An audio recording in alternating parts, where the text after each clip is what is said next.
আমরা সকাল সকাল সেজেগুজে দুই বোনে রেডি হয়ে গেছি। আমাদের ঠাকুরমশাই চলে এসছে, এবার পুজো হবে। এসো দেখি কোথায় গেল আমাদের ঠাকুরমশাই। প্রচুর লেট করে দিয়েছে, আমি অনেক সকাল সকাল সব কিছু রেডি করে ফেলেছি।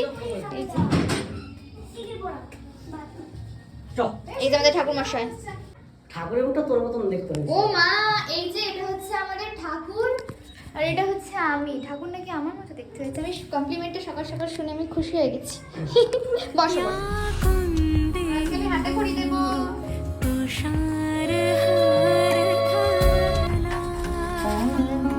দুয়ার দিয়ে অন করো।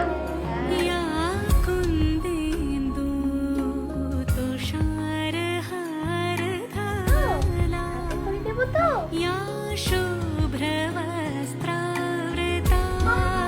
হয়ে গেছি।